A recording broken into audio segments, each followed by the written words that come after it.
नमस्कार, स्वागत है आप सभी का। मैं हूं आपके साथ कृतिका सिंह। नंबर 1 चैनल के नंबर 1 शो में आज बात होगी ज़ेलेंस्की को मिलने वाली 3 नए हथियारों की, जिससे वो पुतिन को और जोरदार टक्कर देने के मूड में हैं।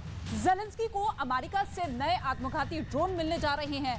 ज़ेलेंस्की को अपग्रेड हुए टैंक मिलने वाले हैं और यूक्रेन की फौज को एक बड़े एयर डिफेंस सिस्टम से भी लैस किया जाएगा। और ये सब अमेरिका के सोशल गिफ्ट है, स्पेशल गिफ्ट है, जो ज़ेलेंस्की के लिए युद्ध वाली लॉटरी निकलने जैसा ही है।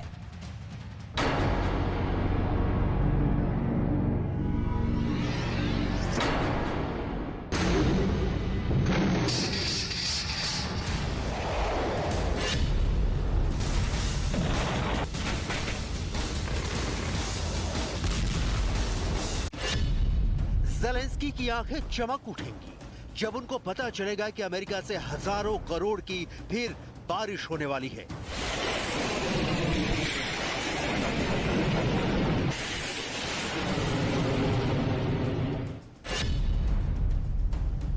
ज़ेलेंस्की का दिल धक धक करने लगेगा जब उन्हें पता चलेगा कि टैंक से लेकर नई मिसाइल उनको मिलने वाली है।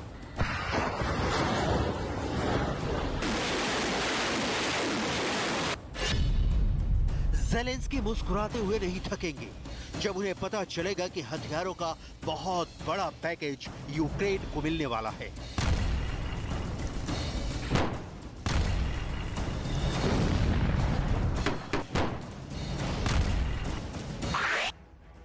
पुतिन से टक्कर लेने के लिए ज़ेलेंस्की को मिलने वाली है एक बहुत बड़े पैकेज की नई किश्त, जो यूक्रेन की फौज के लिए नई उम्मीद है।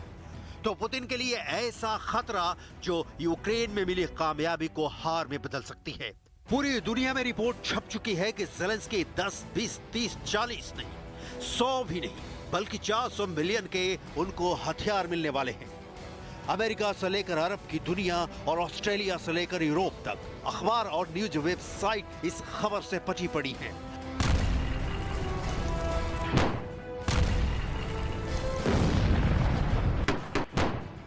आखिर $400 मिलियन की मदद में ज़ेलेंस्की को क्या-क्या मिलने वाला है? इस रिपोर्ट को बहुत ध्यान से देखेंगे तो आपको ज़ेलेंस्की की नई ताकत का पता चलेगा, जिसके बारे में पुतिन भी बहुत बेसब्री से जानना चाहते हैं। ज़ेलेंस्की को 1100 घोस्ट ड्रोन मिलने वाले हैं। ये आत्मघाती ड्रोन पुतिन की फौज पर पैनी नजर रखेंगे।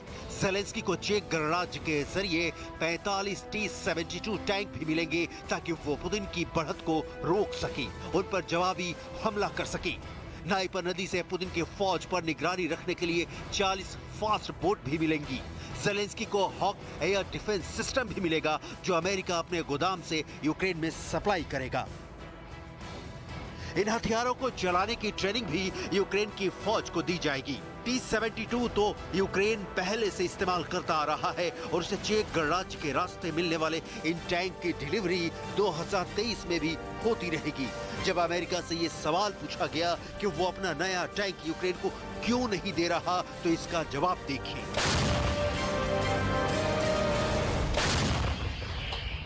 Why aren't we providing new tanks or American tanks?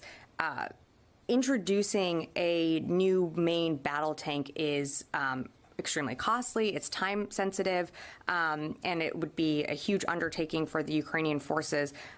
So we do continue to consult with our allies and partners to assess our ability on what we can provide in terms of Western armor platforms, but these tanks we believe will make a difference on the battlefield.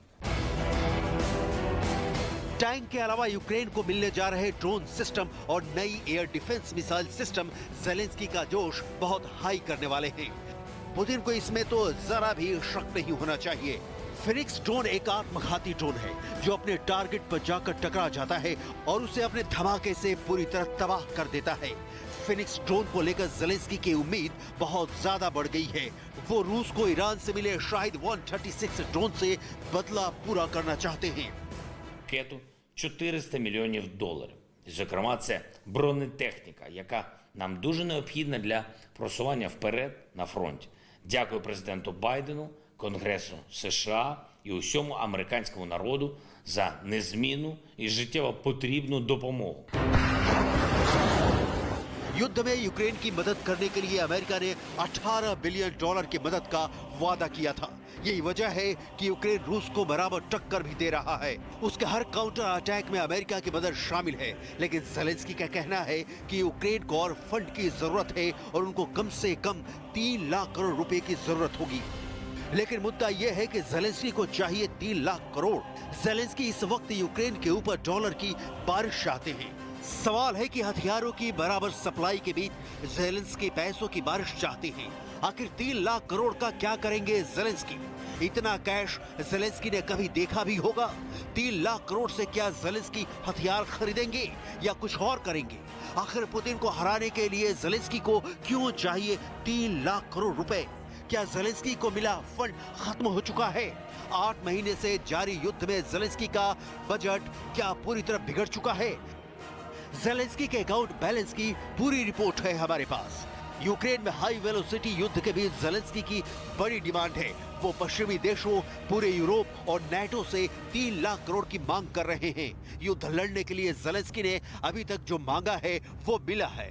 रूस से टक्कर लेने के लिए America और NATO ने Zelensky की हर ख्वाहिश पूरी की है।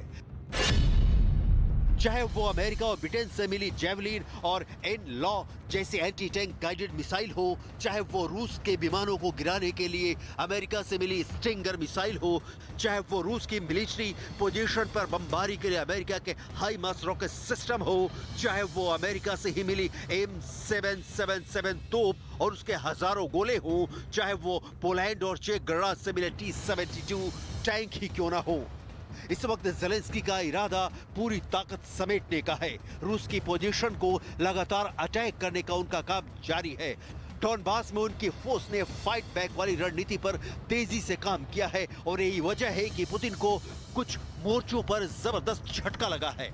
इस वक्त युद्ध में रूस को हराने के लिए ज़ेलेंस्की को जो भी चाहिए वो उसे अपनी पहुंच में चाहते हैं। ऐसे में इस वक्त सबसे बड़ा सवाल है कि रूस की फौज पर लगातार गोले बरसाने, उसका हेलीकॉप्टर गिराने और रूस के ड्रोन को उड़ाने के बाद इस वक्त ज़ेलेंस्की का गोदाम कितना भरा है, कितना खाली है और 3 लाख करोड़ से वो क्या क्या करना चाहते हैं। 3 लाख करोड़ में ज़ेलेंस्की किसका किसका गोदाम भरेंगे? यूक्रेन के युद्ध में ये बहुत बड़ा सवाल है।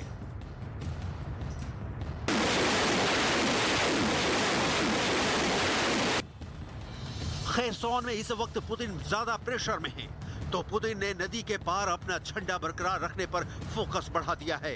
यूक्रेन का दावा है कि पुतिन को यहां से पीछे हटना पड़ेगा।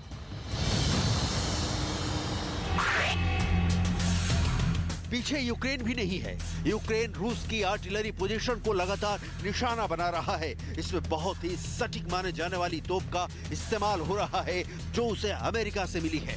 इस वक्त कमो 52 हेलीकॉप्टर से रूस की सेना यूक्रेन की कई पोजीशन पर बमबारी कर रही है। यह हेलीकॉप्टर रूस की अटैक फॉर्मेशन में सबसे आगे हैं और इनकी बमबारी से यूक्रेन को कई इलाकों में भारी नुकसान हुआ है।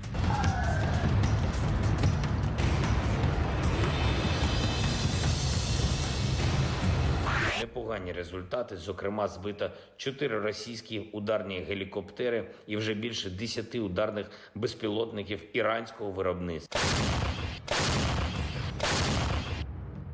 पुतिन इस वक्त डॉनबास से आगे बढ़कर खार्किव और खेरसोन में लगातार हवाई हमले कर रहे हैं और इसमें वो 2 बहुत ही खतरनाक हेलीकॉप्टर्स का इस्तेमाल कर रहे हैं।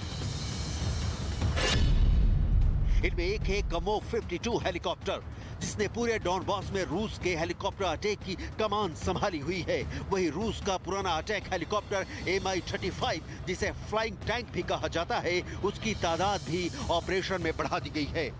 Mi-35 की बॉम्बिंग की तस्वीरें जमीन पर किसी भी दुश्मन के होश उड़ा सकती है। इसमें लगे रॉकेट जब एक साथ फायर किए जाते हैं तो एक बड़े इलाके में दुश्मन के पास भागने तक का रास्ता नहीं बचता। पुतिन के सामने इस वक्त बड़ी चुनौती खार्किव है। ऐसे में अगर खार्किव ज़ेलेंस्की के हाथ से निकला तो कीव को ज़ेलेंस्की कब तक बचा पाएंगे, ये बड़ा सवाल है। फिलहाल ज़ेलेंस्की के सामने है कि वो अपनी फौज तक नए हथियार कैसे पहुंचाएं। यूक्रेन की फौज के पास बड़े हथियार तो हैं, लेकिन छोटे हथियारों की कमी हो चुकी है। उनकी इन्फेंट्री या मिलिशिया के पास लड़ने के लिए अब हथियार खत्म हो रहे हैं। इसलिए ज़ेलेंस्की ने छोटा मोटा टारगेट सेट नहीं किया है, वो सीधे 3 लाख करोड़ वाली रिक्वेस्ट दुनिया तक पहुंचा रहे हैं। लेकिन सवाल है कि उनको आखिर मिलेगा कितना। Preliminary estimate is that somewhere between 3 and $4 billion are necessary on a monthly basis, and the numbers would be determined by 3 factors. युद्ध लड़ना किसी भी देश के लिए आसान नहीं होता। रोज अरबों का गोला बारूद दागा जाता है। फौज की मूवमेंट पर इतना पैसा खर्च होता है जिसका कोई हिसाब नहीं। यही वजह है कि ज़ेलेंस्की अरबों डॉलर्स की बारिश चाहते हैं। ज़ेलेंस्की को पूरी उम्मीद है कि 3 लाख करोड़ की बारिश होगी तो वो पुतिन को हरा सकते हैं। कम से कम वो इस बात का भरोसा बाइडन और नाटो को जरूर दे रहे हैं और ऐसी पावर उनकी बातों पर ध्यान भी दे रही है। After 8 months of war, the Ukrainian people and their leaders remain determined and resilient. I am horrified by Russia's actions. रूस इस वक्त ड्रोन और क्रूज मिसाइलों से ज़ेलेंस्की के हथियार गोदाम को टारगेट कर रहा है। उसके निशाने पर अमेरिका से मिले हथियार हैं। ज़ेलेंस्की के ऐसे अड्डों को टारगेट किया जा रहा है जहां पर अमेरिका से मिले लॉन्ग रेंज वाले वेपन सिस्टम रखे गए हैं। इनमें हाइमार्स रॉकेट की रेंज 70 किलोमीटर से ज्यादा है। इनमें N777 का गोला 30 से 40 किलोमीटर के दायरे में गोला दागता है। इनमें हार्पून मिसाइल की रेंज तो 250 से 300 किलोमीटर तक की होती है। यही वजह है कि रूस के हवाई हमलों को रोकने के लिए अमेरिका के नेसम्स एयर डिफेंस सिस्टम भी तैनात कर दिए गए हैं, जो नेसम्स अमेरिका और नॉर्वे ने ज़ेलेंस्की के लिए भेजे हैं। उसके लिए कारतूस ब्रिटेन भेज रहा है, यानी इसमें इस्तेमाल होने वाली एमरैम मिसाइल ब्रिटेन से आ रही है। इसमें कोई शक नहीं कि रूस के खिलाफ नेटो की तरफ से ये बहुत खास एयर डिफेंस सिस्टम यूक्रेन को बड़ी ताकत देगा और इसे लेकर ज़ेलेंस्की और यूक्रेन की टॉप मिलिट्री कमांड बहुत ज्यादा राहत महसूस कर रही है। इसकी बड़ी वजह जानने से पहले इस हथियार की सबसे खास बातें जान लीजिए, जिस पर रूस के टॉप कमांडर्स की भी नजर है। अमेरिका और नॉर्वे का ज्वाइंट प्रोजेक्ट नेसम्स मीडियम रेंज का एयर डिफेंस सिस्टम है। ये 30 किलोमीटर की रेंज में किसी भी ड्रोन, क्रूज मिसाइल या फाइटर जेट को खत्म कर सकता है। अब देखिए रूस के वो कौन से जहाज हैं जिनके लिए नेसम्स एयर डिफेंस सिस्टम यमराज साबित होगा। ये है रूस का सुखोई 25 बॉम्बर, जो एक फ्लाइंग टैंक भी कहा जाता है। ये नीचे उड़ते हुए यूक्रेन की फौज पर जबरदस्त बमबारी करता है और इसी की वजह से ज़ेलेंस्की की फौज कई फ्रंट हार चुकी है। ऐसे ही विमानों को अब यूक्रेन में बहुत संभल कर उड़ना होगा, क्योंकि वो नॉर्वे और अमेरिका के बनाए गए नेसन सिस्टम्स की मिसाइल का आसान निशाना बन सकते हैं। देखा जाए तो 8 महीने से जो जंग जारी है उसमें ऐसे हथियारों की यूक्रेन के हमलों में सबसे बड़ी भूमिका रही है। इन्हीं हथियारों की वजह से अब तक रूस की विशाल मिलिट्री पावर के आगे ज़ेलेंस्की ने पूरी तरह घुटने नहीं टेके हैं। वो डॉनबास पूरी तरह हार चुके हैं, लेकिन खेरसॉन के मोर्चे पर बराबर की टक्कर दे रहे हैं। हालांकि अपनी राजधानी कीव को वो बचा लेंगे या नहीं, ये पूरी तरह अमेरिका और नेटो से मिलने वाले हथियार सप्लाई और युद्ध वाली फंडिंग पर निर्भर करेगा।